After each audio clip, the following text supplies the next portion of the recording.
Everybody get up, it's time to slam now. Come on and slam, and welcome to the jam. Come on and slam, if you wanna jam.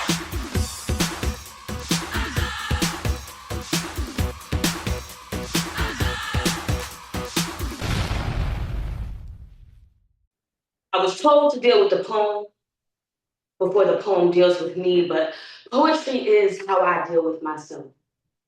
When solitude seems godless, I be more script than scripture. Practice prompts to avoid prayer.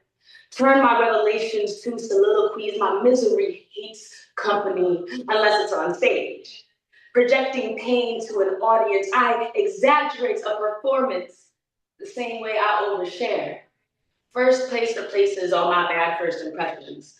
I'm terrible at small talk, yet extend metaphors out of any form of trauma. Broken crayons still color, but can't erase stained sheets.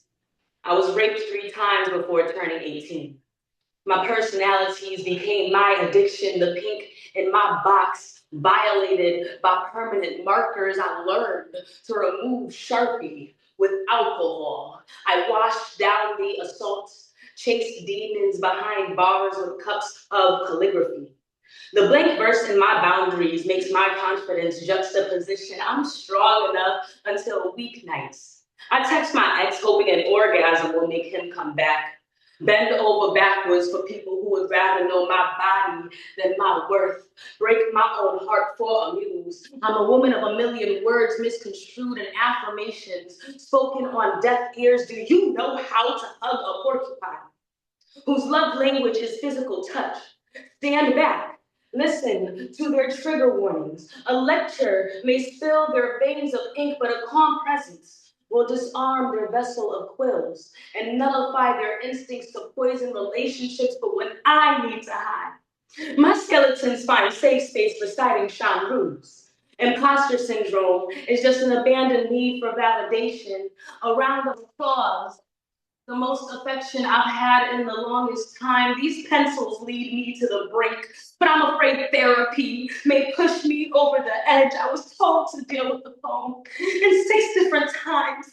I've tried editing myself out. I've looked over the bridge, but there wasn't enough depth for this body to jump. And isn't it just like me to fail at every life attempt? Ain't it ironic that 17 Facebook followers loved a suicide note that I blogged into a ballad earlier this day? And assonance masked alerts to ask if I'm okay. My survival story will be spoken at an open mic, and I'll receive an honorarium before a mental health check, saying art imitates life is an excuse to ignore uncomfortable conversations. I'll rip my spine from spiral notebooks and stuff them into these pages, hoping someone hears the help me's in my hyperboles. Did you think this monologue was for your entertainment? If the poem deals with me before you dissect its entendres, will I still get my flowers after the funeral? I wonder what makes a Black woman become an Olympian. Make career out of survival. When her first instinct in danger becomes her purpose, cheating death is a life lesson. Safety and success are defined the same no matter how much you pray, you'll pray. And when fight isn't an option, do feet grow wings? At what age do young girls learn to fly?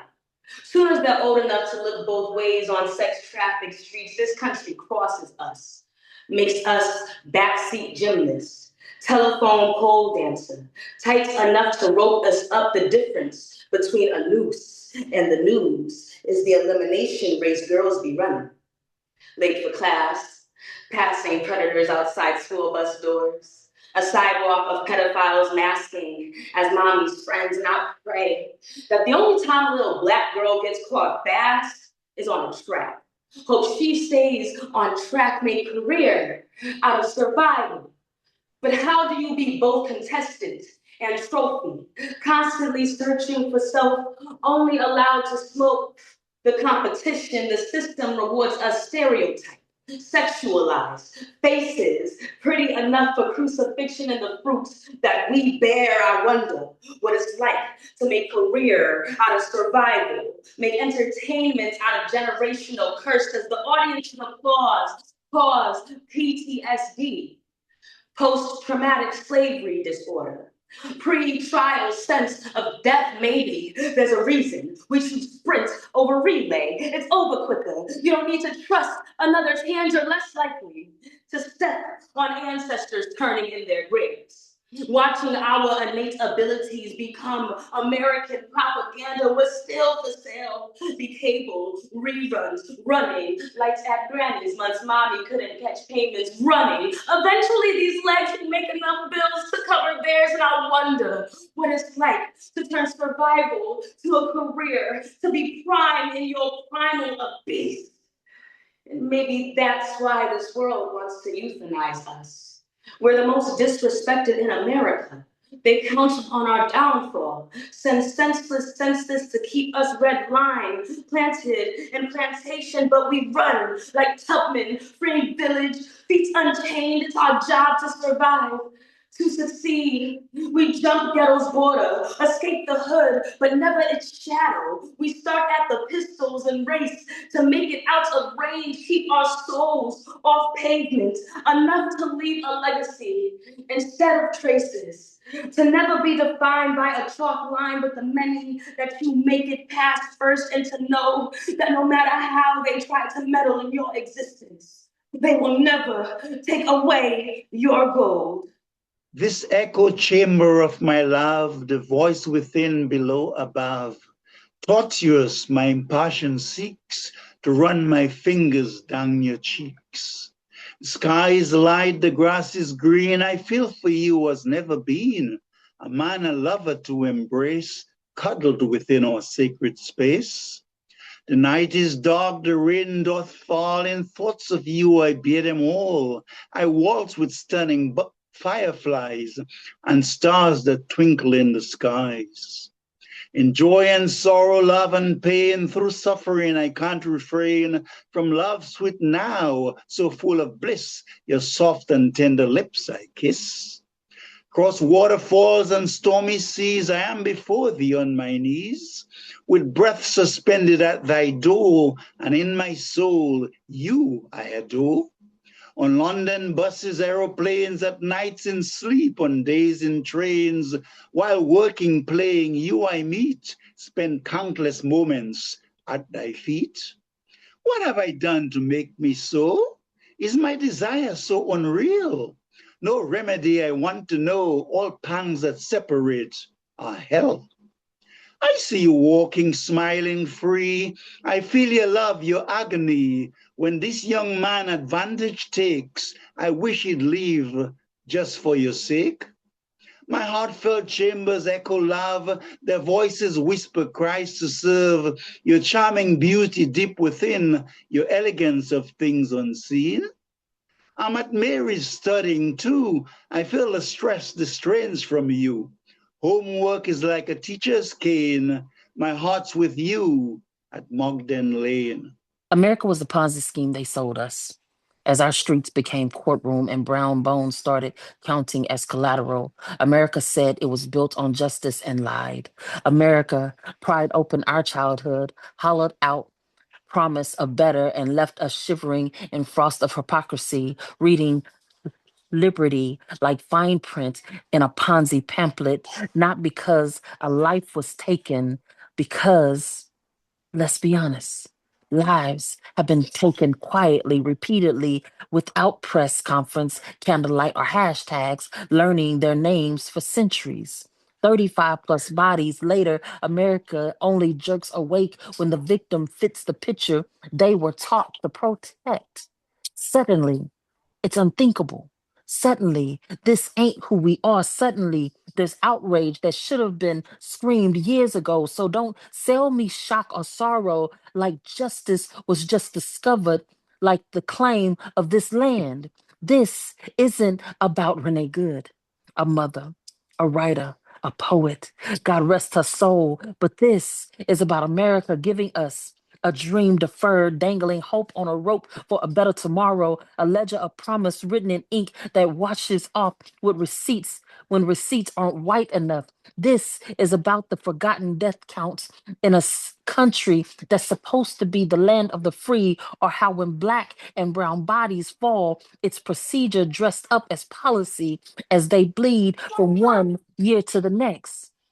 Oh, but let the optics shift and skin tone soften the headlines. Now, America wants accountability like it didn't owe it already. We saw this coming, even tried to warn you, but you wouldn't listen. Now look at you. This is what happens when the truth outruns the narrative and America can't spin fast enough to keep its hands clean. This is that damn scheme, the lie, the Ponzi structure of empathy when outrage only pays out once whiteness is involved. Oh, what a tangled web thee hath woven. Hyper-capitalist wealth is America's mask and face polish. The suburbs and ads and money function as diversion tactic to forget the genocides, forget about murders, the prisons, the tortures, the exploitation. Those green dollar bills, those luxury SUVs, those Teslas, those 4,000 a month condos conceal hatred, xenophobia, misogyny, transphobia, homophobia, and racism. America is ugly, but money makes her look like a pretty supermodel. May I invite you to this 200-year-long dance? We shimmy in paper cash confetti while poor people are sunken in the gutter. The fungible trance of millionaires and billionaires laughing and celebrating, raking mud over the faces of tent cities and fentanyl addicts. Depressing to think about, but your comfort merely masks the torture chamber. Those awful banks, that murderous wallet, those disgusting ATMs. There's nothing to see here, folks. Just a bunch of American dreamers masking a nightmare. Groceries, food stamps, electric bills, rent money, smartphones. Material is a mask and the face is poverty in proximity to carnal horrors. Charlie Kirk gets popped in front of cameras and everybody worries if a black person shot him.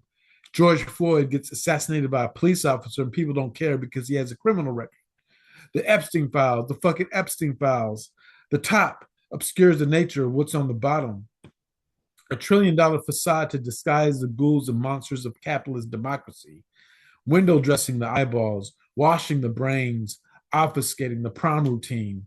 Carting us into slaughterhouses as we're forced to worship their gods and their lifestyles, holograms of the reality of the 99%, shoveling pig gruel and smiling, sweet Uncle Sam glorifying his empire with shimmering lights, cameras, Bibles. No one cares when you're low income and dead. It's just redundancy of language. Commercials dressed in neutral calm tones intoning your obituary. The world is a goddamn vampire, shiny corpses and obscuring glitter. She dines on your veins and bloodstream while you suffer in projected felicity, protected by blanched exteriors as the interior rots and decomposes. Porcelain surfaces hide the shit and diarrhea and utter degradation of the sewage system. Every land has the patina of curse. Every person has an evil spirit. Mummy cloth made from money obscures its wretched face like a veil. Cocoon of spider webs entangled in such beautiful lies. The Phantom of the Opera moment when the mask is pulled. Oh, the horror, the bloody, bloody, internecine horror. Mama taught me that prayer changes things, so I'm praying for enough steel to keep it real. Because death is the only door out of here, but we be scared to leave our bodies. This body's been kicked around long enough, it wasn't supposed to last forever, and my soul cries out to be free. Besides, the only thing constant is change. So I'm sitting meditating on the one, when a b-boy in his boombox scared my spirit guides away and I'm lost in a rat race, trying to buy shit my TV says I need to survive. And I'm searching for freedom, but I can't define it anymore, so I'm on a vision quest, trying to find the way up out of this mess. I'm walking through the park, talking to the trees. They got a protest going on, going to give their lives for Cashmas. And the local snowmakers union won't cross the picket line till Santa kicks in with some kickback. So at 75 degrees in New York in December, it seemed like the whole damn universe is under attack by the greedy as they plunder the world, exploiting the needy. So I'm rolling 7 ounces deep in mysticism. I meditated till the lights went out, but Con Ed wasn't hearing it. Not even an ohm could cut the darkness. So I'm burning 7 candles trying to find the light of God inside, but she's busy down at the Salvation Army healing a bell ringer who was shot by a 10-year-old white kid with a Tech 9 from Oregon. Seemed like faith was raped of her charity and everything seems hopeless. So I'm hanging out in poetry circles trying to get the truth. But all I get is soft porn, stroking my ego to erection with no satisfaction. Too many poets saying nothing well, and I'm looking for substance, something I can take home. There's not enough meat to fill a doggy bag, so I stick to vegetarianism like a religion trying to ward off starvation. I'm chanting for peace and justice, but Kevin Banks was murdered by the new weapon of choice. A killer cop's 2-way radio to the head, killed him dead. No backup needed, no caution heeded, and I'm praying for Buddha. He's laying face down, spread eagle on the concrete, jacked up by 5 on the corner of 125th Street. And it seems like the interest on karmic debt is higher than bail, so I guess he'll spend Cashmas in jail. The herb spat's been shut down to improve the quality of life for street corner pharmaceuticals offer death at half the price, while the last legal drug dealers, local watering holes like the newsroom in the Bronx, offers 3-for-1 shots of rotgut watered down, except the poets like me who are banned for using the N-word, because the owner is an N-word. But alcoholism kills your liver first, and it's easy to collect from the taxes of the dead, so I scream out other obscenities instead, like poverty and ignorance plus imperialism equals fascism, but justice turns a deaf ear to my fears. So I'm looking for a detox for Jesus addiction, but the offering plate gets in the way, because organized religion is big business, but nobody tells the poor as they pay and pray for more salvation from this hell we be living in. So Hail Mary, full of gold, the Vatican's been bought and sold. Hell, we had homes and jobs before they brought us here. My ancestors built pyramids for years before picking cotton. Maybe that's been forgotten. Now I'm quoting Hakeem Alabuti, saying Jesus saves, Jesus saves, Jesus saves green stamps, but green stamps are obsolete and the poor and the homeless beg for food to eat in this land of plenty when not a damn thing is free. So don't call me no poet, because me, I'm just a pissed off brother with a pen. Why is it that we have to come face to face with death to finally want to live? Is it because we want to overdose on love, eating the words that we once thought would never happen until we finally found something worth living for? See, this might be a hard pill to swallow, but I know that we are tired of cutting. Tired with people that no longer serve us, the scars on our arms from all the pain and regrets that we did not let go, the slitting of my wrist, and hands bloody from all this backstabbing. Why is it so hard to find a reason to live and so easy to find a reason to die? Is it because we are already dead? Trying to remember why it is that we need to live. Who can be my reason why? Why it is that I want to create a life, because I feel like I'm always on my 13th reason. See, I've been at a crossroads, a rock in a hard place. See, the hard place, my heart, and the rock. The stones thrown at it from those I love, I asked for a ceasefire. So I'm stuck in the middle. Who should I choose, them or my heart? Because I think this is all my stupid heart's fault for getting too attached. So should I hold on just a little while longer, or should I let go? See, the truth is, maybe I just want to die. Just so I can become spirit, so I can finally be able to say I'm a part of the Most High. And if this was war, it has to be spiritual, right? And how I die on that battlefield, I don't know, but to gear, it'll probably be a spirit to pierce the air. No, my weapon of choice should be to speak, to plead my case, screaming to the top of my lungs until I'm blue in the face, my side arm, an hourglass. So I can remember the time, because sometimes I can't sleep, sometimes I can't think, sometimes I can't remember what I had to eat yesterday, today, or last week. In my scale, excuse me, in my support, it'd be a scale so you can weigh my heart, because I'm battling death every day, and I'm just awaiting the part that when I'm finally judged by the Most High, when my soul teleports and I beat my case in God's Supreme Court. So don't judge me, because I already got to get judged when I die anyway. Hey, bro, it's been a minute, a mean minute. Like one of the minutes at the gym when you only 20 seconds in and you wonder when this will end. Yeah, you can tell I had thoughts the same way I've been trying to be consistent at the gym. Like how you consistently don't check into our conversations, pushing up set times we can build our bond, breaking down trauma that kept us at arms, benching us a relationship for too long. Now I'm pressed to get this off my chest. The core of our problem absent. Communication like carbs only causes us to lose time, and time doesn't come back. It only burns like calories. So why can't you see that's what's happening between us? No more curling conversations for the flex. I'd rather we pull up the courage to face challenges raised above the bar. And to be honest, bro, I miss you. You was there when no one else showed up. When I was in the dark, you was the only shine I had. Even when you didn't know, you saved me. My train of mind was losing its grip and you helped work it out. Do you know how much it hurts me not having you around? Like, you're not here, you're gone and dead. Knowing you just ignoring me instead? Why? What went wrong? What did I do to make you disappear? I get we all need a break, but how much do you wait before a weight's too heavy to lift? So I'm reaching out. I was stretched to the ends of the earth and back for you. Don't let the next reason we connect be over a loved one's death. I don't want to spot you at the next funeral or for you to spot me lifting a weight I can't carry, like your casket. This confusion got my anger maxed out. How do I cool down knowing I need to find a way to warm up to you? This strain has left me sore all over and pain from just a touch, but I don't never not want to be in touch. I'll always be here for you, just like you were there for me.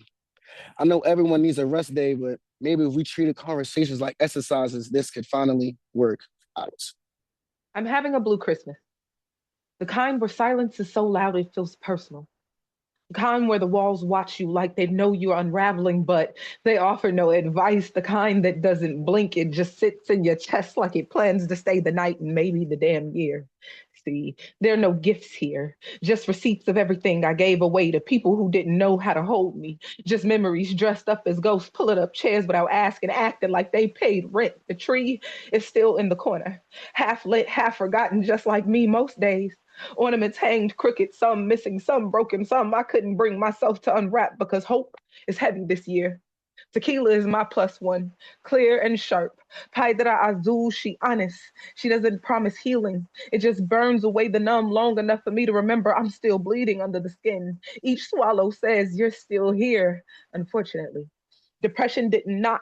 It never does. It's sitting on my body like it owns it, counting its failures like rosary beads. It reminds me of every time I stayed too long, loved too hard, believed men, believed timing, hell, believed God was listening. And while he's feet kicked up on the coffee table, acting like his family, acting like he knows my middle name and like it knows just when to whisper, see, another year and nothing changed. It knows exactly when to bring up the people who left and the ones who stayed long enough to do damage. The TV flashes laughter I can't touch, matching pajamas, perfect families, pretending perfection is tradition. I think about calling someone and I don't. I keep thinking about all the versions of me that thought that this year would be different. The woman who made plans, the woman who believed promises, who thought healing meant people would choose her back. I'll light a candle anyway, not for promise, not for peace, but so that the light knows that I'm still fighting it. I'll smile. I'll say I'm good. Like it's reflex, hung over on memories, bruised but breathing, still capable of love, even if all that love has nowhere to land but on me tonight.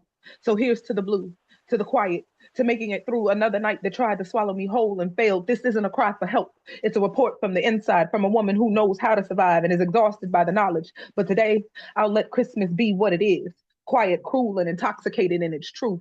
Just me, my demons, and the stubborn, inconvenient fact that I'm still breathing, even when parts of me wish I wasn't this strong. A coworker welcomes me back from vacation and asks, "How was your trip to Mexico?" I respond by correcting them that I went to Puerto Rico. Their response, "What's the difference? They're all the same to me."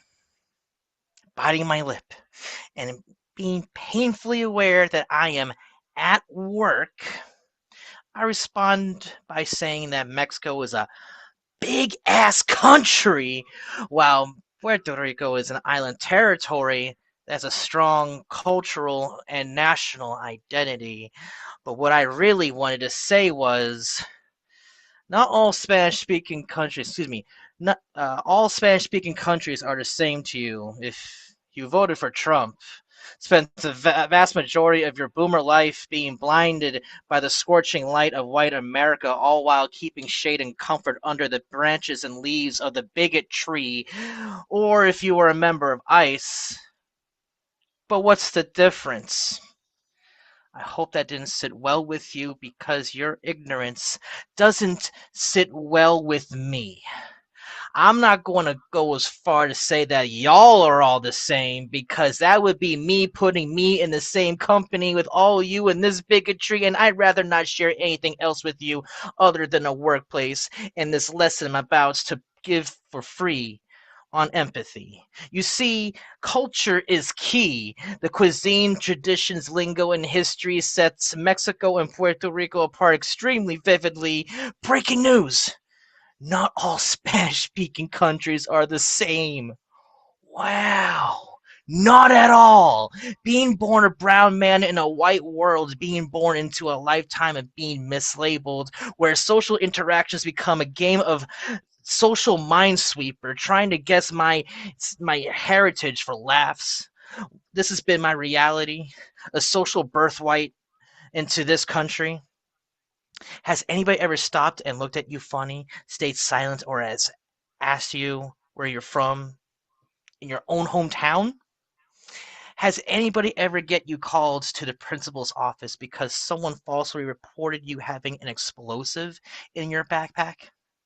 Has anybody ever falsely accused you of misconduct and get you written up at your job or getting banned from establishments without ever getting your side of the story?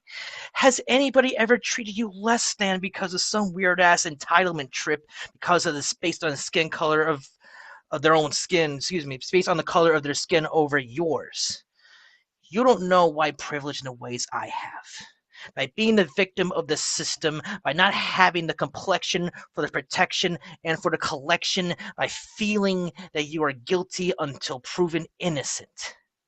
Society has painted people like me the enemy, when in reality, ignorance is public enemy number one.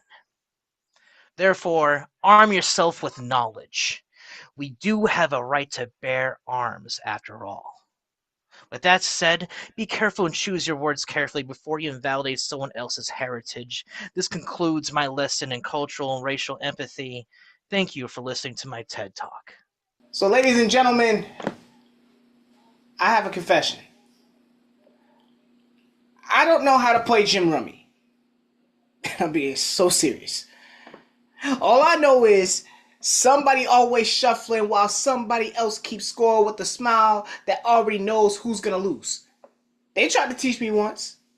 Said, count the cards, read the table, play it cool. I said, cool? I've been black my whole life. Cool never stopped the dealer from stacking the deck. See, Jim Rummy feels familiar even when you don't know the rules. Feels like America. Everybody swears it's fair long as you don't ask who printed the cards or why my hand is always missing kings. Satire aside. This game been running since Cotton learned to talk. Since spades meant backs bent, clubs meant batons, and hearts were only valuable when they were breaking quietly. They say, play your hand. I said my hand been played before I sat down. Red line knuckles, blue lights, white lights shuffling the policy. I draw a card. It's a mugshot. I discard one. It's a resume that never made it past my name. Tell me again how it's skill-based when the jokers keep getting promoted and the wild cards only count when they look like you. Jim Rummy taught me you could be sober, brilliant, patient, and precise and still lose because the house doesn't drink what it pours. Wait. Hold on. Jim Rummy taught me you can be sober, brilliant, patient, and precise and still lose because the house doesn't drink what it pours. They say don't make it about race. But race been making laps around my life with a stopwatch and a smirk. I've been sprinting since birth just to be called articulate at the finish line. I watched them melt comfort with denial, lay privilege down in neat little sets. 3 of a kind excuses, 4 of a kind, not all of us, and a straight face that never pays the cost. Cost that looks like names they swear aren't cards. Trayvon Martin labeled suspicious for existing. A Tatiana Jefferson dealt death through a window. Stephen Clark shot with his back turned. Walter Scott punished for running away. Samuel DuBose stopped in a race. Freddie Gray folded into a van ride. Tyree Nichols passed hand to hand until the table was silent. Tell me that's coincidence. Say it to the mother still waiting for a verdict that never outruns an apology. Where the same suits keep bleeding and the same hands keep walking free. Where kings fall in your backyard and queens vanish in the night. Tell me gravity only pulls on certain bodies. Tell me the deck ain't marked when justice keeps blinking in cold and innocence only counts as as if it's printed pale, when the rules keep bending like spines, when the same suits keep bleeding in the sidewalks, headlines, hashtags, and the same hands keep walking free, paid leave, sealed records, still warm from the trigger, still clean on paper, still shaking hands at retirement parties. They say never bite the hands that feed you, but these hands will cut and kill you and call it accidental. Then tip their hat, shuffle the bodies back into the deck, and act surprised when we scream. Meanwhile, my mother counted pennies like prayers. My father folded silence into his pockets, and I learned early how to laugh at the table while my chest kept losing points. So no, I don't know how to play gin rummy, but I know it's rigged when I see it. No theft when it calls itself tradition. No, a stacked deck don't need talent, just permission. If there's ever another deal, don't reshuffle. Expose the hands. Don't ask us to play better. Ask why mercy never makes the cut. Don't call it a game when the prize has always been who gets to go home, who gets a mirror, and who gets told this was just how the cards fell. I sat across from a stranger who keeps asking me about my childhood. Like, it ain't carved into the way I breathe. Like, it ain't etched in the way my shoulders carry gravity. She says, how does that make you feel? And I want to laugh because if I knew how to feel, I wouldn't be paying somebody to teach me. Therapy be church without a choir, confession without redemption, a room where I bleed on purpose and call it progress. I hate it because it forces me to meet wounds I spent years pretending they were nothing. I love it because naming the pain feels like giving CPR to a body I already thought quit on me. My therapist got a key to my soul, but every session feels like parole check-ins, like she watching my freedom through paperwork, like healing gotta have a receipt before it's allowed to exist. Some days, I hate the mirror she holds because it shows me. The boy who learned grief as his first language. The boy who watched his friends turn into a ghost with eyes open. The boy who memorized funerals like multiplication tables. And she says, what do you want to unlearn, Pyro? I want to unlearn survival. I want to unlearn the way my hands make fists before they make prayers. I want to unlearn swallowing up rage like communion wine. I want to unlearn how I keep dying without ever letting someone know. I want to unlearn the guilt that comes with breathing, the shame that coats my victories like ash. I want to unlearn anger that smells like betrayal in my own skin, anger that keeps me awake at 6 a.m., anger that sometimes mumbles, don't forgive, they don't deserve it. But I also want to unlearn fear that tells me love is dangerous, joy is temporary, and safety is broad and can be taken back before I even notice. But love is hearing myself say things I swore I never admit. The first time I said, I don't know how to forgive my mom for staying. The first time I said I thought about not making it to tomorrow. The first time I said I want to be happy without a reason. The first time I said I'm allowed to feel everything I feel without apology, without excuse, without waiting. And then that quiet after, I felt lighter, not healed, but closer, not whole, but holding on. I hate therapy because it makes me cry in rooms where nobody calls it strength. I love therapy because every tear is proof I didn't die with my pain still inside me. I told her I don't trust anybody. She said, but you trusted me enough to say that, and maybe that's the realest punchline. Healing ain't fireworks. It's a slow leak of darkness. It's the quiet victories. It's learn to forgive without forgetting. It's learning to sit with your grief without letting it own you. It's finally believing my story ain't a curse, but a testimony that's still being written. So yeah, y'all, I got a love-hate relationship with therapy. But maybe that's the first honest relationship I ever had. Another virgin dawn awakes, yet in this chimera of life, old and current challenges still prevail. I have left the ghouls behind me, moved forward inspired for promising and visionary tomorrows. I march onwards resolutely into the light of daybreak and luminary dreams. The cobwebs, food, commercial banditry, flares and firecrackers are no more. I have let go of the loneliness of yesteryear. Daybreak summons the sweet lamp of my heart, while the songbirds chant verses for another annual start. My thoughts shift from worrisome nights to the heart of light, even as the breeze of love embraces me. I push my old pages aside as resolutions surface within the memories of deja vus and failed experiments. My heart seeks to partake in love, to break out of the struggles that create suffering. Yes, it has been a challenging year. The echo chamber of my intuition whispers the demise of a large ship, one where the mariner is confused and the waters choppy, while enchanting sirens call alluringly. I feel the serenity of silence still distant on the ocean's bed. Polyphemus, the one-eyed cyclope giant with an overreaching pride, is falling, and the thunderbolt of Brontes is becoming ineffective. Hegemony of invincibility now wanes as the Lilliputians with highly effective strategies come together smelling blood. It is a theater where humans engage in conflicts, seizing lands and the commander-in-chief using the act of piracy, subterfuge, digital and cyber networks that would make Sun Tzu blush with his art of war. They seek a control that would leave other players helpless and the elite even richer, feeding upon the resources of foreign soils. I visualize the hyacinths and camellias, the jasmines.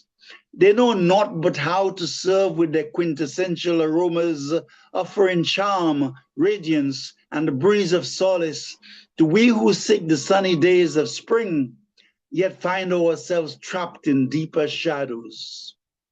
Resurgence pushes me to the shore of new beginnings.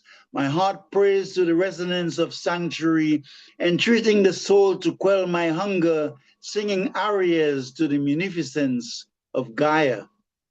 She whips with me like a willow, whispering praises to the sun and moon, to fertility and the echo chambers within, encouraging me to walk away from the path that leads to darkness, marching towards the emergence of the light.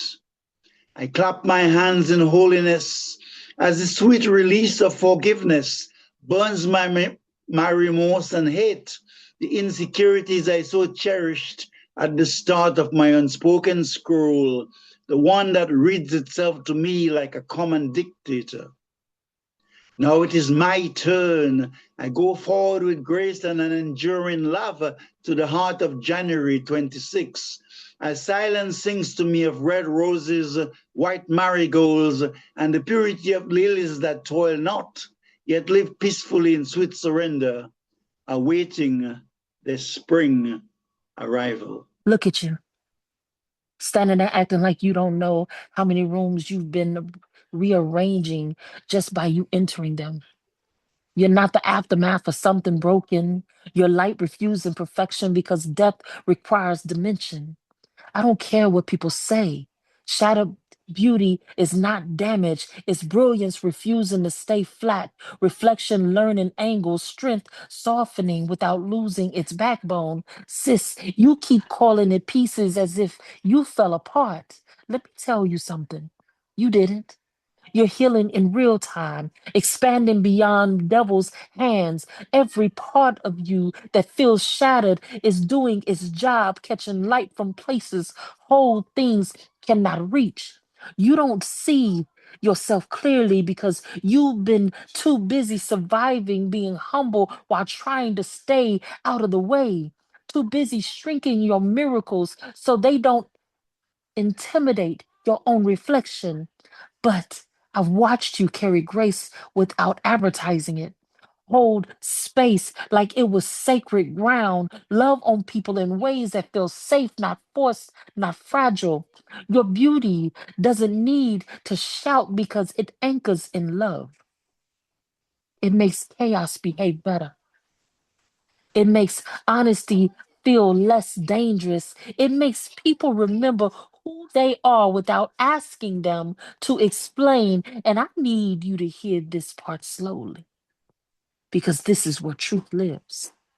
Those cracks you keep trying to hide are the very place the world feels held by you. Your tenderness is not a liability. Your sensitivity is not weakness. Your doubt does not cancel your worth. You are walking truth. Softness can be commanding, care can be powerful, and love doesn't have to hurt to feel real. If you ever forget who you are again, I need you to stand still and remember how many people breathe easier when you're near. Remember how your presence feels like permission. Remember how your name tastes like relief in rooms that have known pressure too long. You're not shattered, sis. You're multiplied by grace, held together by God. And one day, I pray you'll look at your reflection and finally see the beauty and light we've been seeing, that you've been standing in this entire time. And finally, speak kind to yourself.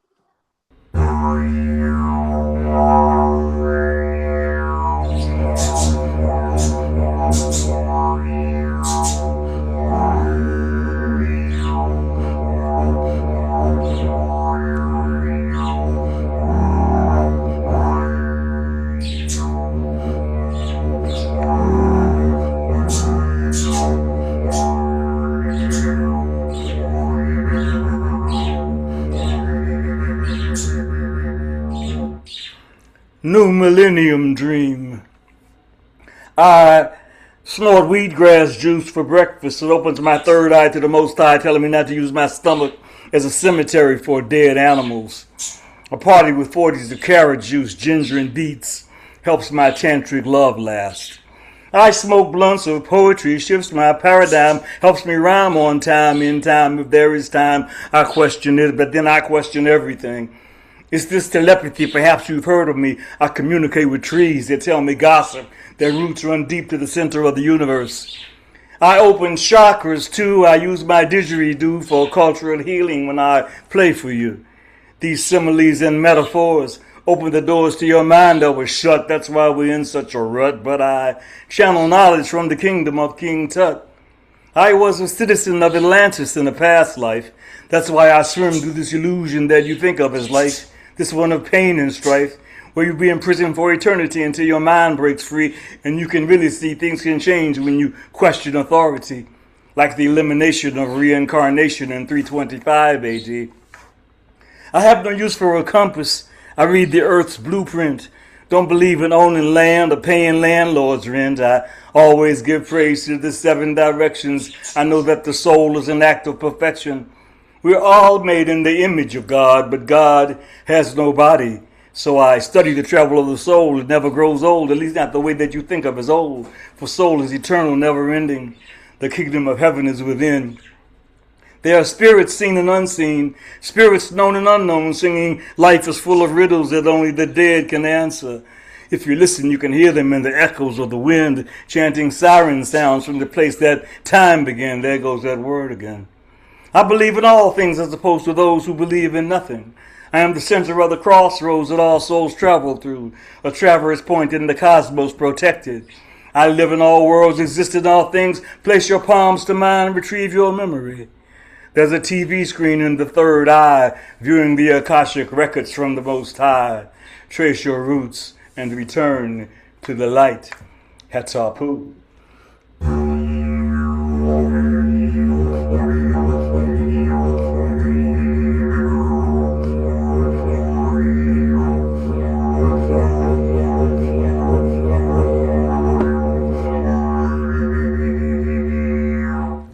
My black bee, so everlasting, so grasping that hands get to clasping, rubbing and laughing, evil face on gasping at the action that's about to take place. As it disgrace your face fluids all over the place. Now you like, wait, I need a break. Nah, I ain't got no type of patience to wait. Like a kid with a new toy, I'm gonna wear you out today. You my new shoes. You gonna groove to my moves. You gonna move to my groove till I break you in two. Like my favorite snack, a Kit Kat. I'ma eat all of that. No Similac. I want the real effect. Empty out what's in and behind your chest. That real fulfillment. I got the cream for your puff. Together we sweet as fuck. Got my star bursted just from a taste of your rainbow. Feel lucky to have been charmed in such a mellow way. I ain't acting yellow today. You know what they say. Pink is the best flavor, okay? I can eat that every damn day. Liquor-ish like licorice. Twisted tongues while speaking in tongues while inside of it. I can never be tired of it. Like a big bear, I'ma provide all the warm care. She gonna love it here. No matter how much of a grizzly bear I be, all she sees is the Teddy Graham, the way she keep eating me down. Oh, she never gets full of me, cause things getting juicy between you and me. I got a lot in the pouch of my heart, so don't you open it without being able to finish what you start, and don't you waste no part of my warm, loving heart. Yes, I carry the big three with me. Not Naruto, Bleach, or One Piece, but the one within me. That's the big G, the Trinity, Jesus, God, and the Ghost. They gave me the most without ever ghosting me. Even though I can't see it, I believe it, like Naruto. But this ain't for show. I asked God to bleach my soul before it became hollow. I only follow the one true king, even though one piece of me still chases the treasures of this world. Like money and girls, I know my true peace of mind will come in time if I spend more time with the divine and like minds who want to connect and not just finesse. I don't feel lucky because I know I'm super blessed. Better and better every year. Like DBZ, ain't nobody competing with me. Can't you see my energy is over 9,000 levels above who I used to be? Embracing the love that I get from the best one yet, who ain't never asked me for a favor or to return a debt. Through all my wrongdoings, his righteousness still keeps me protected. Not to say that I'm better than the rest, but if you may have guessed, I am very, very blessed. I walked into this bank and thought to myself, I'm honestly tired of going through withdrawals. I asked to open an account to deposit my pain into, hoping I could build some empathy, equity. But the compound interesting fact about this is I told the teller, I promise I can pay back the joy. See, I thought that I could flip the loan of love. I just needed her to lend me something first. Knowing damn well I couldn't pay that shit back. The teller tells me something that brings me to tears. She says, I think we can get you approved. It looks like you have a long line of credit history of continuing through the toughest of times and a credit mix of heartbreak and family troubles with just a hint of emotional abuse. But she writes my soul a contract. I couldn't refuse, me eager to sign my spiritual contract, but promise me you won't make a habit out of withdrawing too often, she says. I froze. Or it'll be a fee, she tells me. Little does she know, me having a gambling problem, I gamble with life like Russian roulette. Mobs writing checks my ass can't cash. As I say always, I can love you better than your last. See, I've been investing all my savings into this one game we call life, hoping I can find some joy in queens to pair with the king in me, but I've been getting nothing but jokers lately. And still losing this game, but not a dime to my name, but hey, at least my credit's still straight. Straight on all these fake ass people who ask me to please people, I tell them please. I ain't no people pleaser, but me being passive, I take my passion and I please because it's the only thing that brings me peace. Peace. Pieces of my love treated like spirit change in other terms. No one wants it, but meanwhile that shit adds up. But I've been going through withdrawal. So when you see me gambling my love and joy away until my heart is empty, account is empty, just know it's because when life deals me a hand I can't win with, a bluff. And if I lose, me knowing I can count on my long line of credit to withdraw. But turns out my balance is overdue. So can you lend me some love? Because my spirit has been bankrupt. I'm having a blue Christmas. The kind where silence is so loud it feels personal. The kind where the walls watch you like they know you're unraveling but offer no advice. The kind that doesn't blink. It sits in your chest like it plans to stay there the night and maybe the damn year. See, there are no gifts here.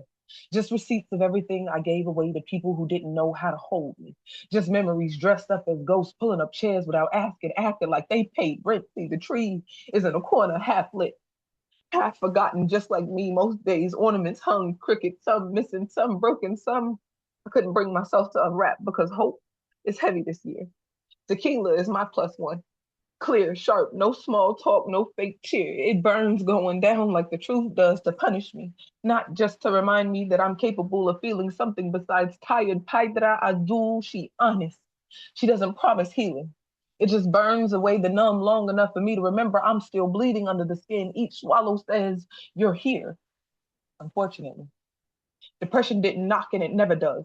It's sitting in my body like it owns it, counting my failures like rosary beads. It reminds me every time I stayed too long, loved too hard, believed men, believed time, and hell, believed God was fucking listening. Depression already here, feet kicked up on the coffee table, acting like it's family, like it knows my middle name, like it knows just how to whisper, see, another year and nothing fucking changed. It knows exactly when to bring up the people who left and the ones who stayed just long enough to do damage. The TV flashes laughter I can't touch. Matching pajamas, perfect families, pretending perfection is tradition. I'm muted because joy without context feels fool. And I don't have the strength to pretend it doesn't hurt. I think about calling someone. I don't. I'm tired of being that sad voice that ruins the holiday mood. Tired of apologizing for not being okay on a date that demands joy. I keep thinking about all the versions of me that thought this year would be different. The woman who made plans, the woman who believed promises, who thought healing meant people would finally choose her back. I light a candle anyway, not for peace, not for miracles, just so the dark knows that I'm still here fighting it. My phone is face down, not because no one's texting, but because it keeps embarrassing me. Every vibration that doesn't happen feels increasing. It's loneliness. It isn't peaceful. It's violent. It shakes my hands and tells me stories about how quiet it would be if I stopped fighting it. It suggests I rest in ways that scares me. This loneliness isn't cute, it's heavy. It's sitting on my chest like it has nowhere else to go. And it's knowing that I'm strong and still being exhausted by that strength. I'm just slower now. Not to disappear, but to stay. Because leaving even briefly feels like letting the ache win. And maybe that's what survival looks like tonight. Crying without apologizing, sitting in the mess without fixing it, letting Christmas pass without it demanding it be holy or happy. And tomorrow is coming, and it will. I'll still be here. And always. I'll joke. I'll smile. I'll say I'm good, like a reflex, hungover on memories, bruised but breathing, still capable of love, even if that love tonight has nowhere to land but on me. And I wonder if people would miss me, or just miss the version of me that they needed to feel needed. I wonder if strength has an expiration date, or if I'm finally past it. So here's to the blue, to the quiet, to making it through another day that tried to swallow me whole and failed. This isn't a cry for help. This is a report from the inside, from a woman who knows how to survive and is exhausted by that knowledge. But today, I let Christmas be what it is, quiet, cool, and intoxicated in its truth. Today, it's just me, my demons, and the stubborn, inconvenient fact that I'm still breathing, even in parts of me wishes. I was a child in a haunted house where the ghosts wore familiar faces and the monsters had keys to every room I thought safe. Hands came like smoke, invisible but choking, soft enough to confuse me, cruel enough to leave scars beneath my skin. And you lit the match. Then asked me why I was burning, like the fire was my fault, like I was the arsonist and not the victim. You looked at my pain as if it were lipstick, painted on, seductive, something I chose to flaunt, like I asked for it, like I crawled wide-eyed and innocent into the lion's mouth and begged it to bite. No, I was just a girl, learning how to silence a scream before it escaped my lips, learning the language of cracked floorboards, the creak that meant stay quiet, the hush that meant hide, because the house wasn't just haunted, it was a prison. And I was the only prisoner who thought the walls might talk. You built yourself a fortress of disbelief, wrapped in silence like armor, choosing to wear the cloak of I didn't know while the truth roared beneath your feet. You smelt the fear in the hallways, felt the weight of my silence, but turned away as if it was a bad smell, like I was just a problem to ignore. You saw me fold into myself, called it moody, difficult, too sensitive. You said things that left bruises no one else could see. Because the quiet girl was easier to blame than the wolves in the shadows. But I remember. I remember every door that never locked, every night the moon refused to shine, every time I caught your eyes, those eyes that should have been shields but were mirrors of disbelief. I remember. I remember the weight of your silence, heavier than any hand that ever touched me. And now I do not whisper. I do not ask for understanding. I scream with every fiber of my being. I was I was a child. You let it happen. You chose to protect the darkness instead of the light inside of me. And when you finally looked, you wondered if I wanted it. You doubted my truth. You made me question my own skin, my own memories, my own worth. You failed me. But hear this. I will no longer carry your denial like a second skin. I will no longer be the keeper of your silence or the barrier of your shame. I am not soft anymore. I'm the storm that breaks the glass, the thunder that shakes the ground, the fire that burns away the lies. I'm not the victim you wanted. I'm the voice you can't ignore. And I will keep speaking until every locked door is forced open and every shadow is dragged into the light. This is my reckoning, and I am just beginning to rise. Anxiety is a shark that circles its prey and suddenly attacks. Anxiety is a racing heart, pounding with no finish line as it becomes a punching bag for a gorilla. Anxiety is thinking there's a snake in the grass after the lawn was mowed already. Anxiety, anxiety is the feeling of the butterflies in my stomach that never seem to die when I'm in public. Anxiety is a penguin since overthinking never makes anything seem like life is just black and white. Anxiety is an unwelcome visitor that has intruded on my sanity. Anxiety is a disruptor that has ruined what I plan to be. Anxiety is a bad feeling that is detrimental for my healing. Anxiety is the killer of confidence and ambition.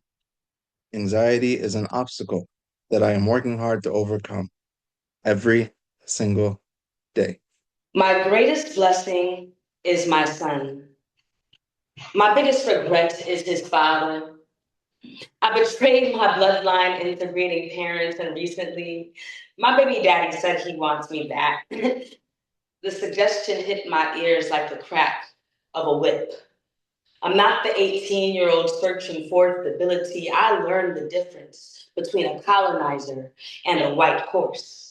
Whether the color of his skin or contents of his character, I respectfully declined. And he starts an interrogation. Police memories coercing false confessions of affection. Recalled the nights of our son's conception. It's all a blur. Drunk thought, sober truth, psilocybin, it's a trip. How a few sips brought me back to his bed, too sunken to consent. Waiting to jump ship allowed his semen to turn my body transatlantic. He built foundation from Christopher Columbusing my temple. Cohabitating almost cost my life if I didn't pay him attention. Our son has my face. His father high-fives him with hands that were once my noose. We'll kill the resemblance, preserve his story, teach our son to be colorblind and turn him to a shield. Being raised by the oppressor will never make him bulletproof. Color of his skin or contents of his character, my baby daddy makes his ancestors proud. We'll take the child, enslave the mother, weaponize institutions when I refuse his bidding, knows his complexion is a grain against my defense. I spent 3 years in fear, 3 months runaway, 1 night captured, 9 months confinement, 7 years tending to a seed. I've propped myself, picked lies out of cotton mouth while sugarcane smiles coded conversation. But I'm no longer complacent to perceived supremacy and a wannabe oppressed. Ruling race as reason for my absence has always been the contents of his character, catalyzed by the color of his skin.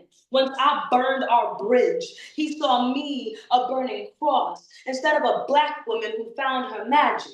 One drop ain't the extent of my people's existence. It takes a village. But my womb turned landmine, creating a black nuclear home. He praised my second child loss, wouldn't raise a black son if he gains a black sibling, makes my autonomy his civil war, treats us 3/5. Offering an eighth of weed as a treaty, he copes with benefits of his privilege, crying rivers of white guilt. So I built boats of his fragility, knowing that I need to be enough black, enough woman to mother a boy who is both son and son seeker.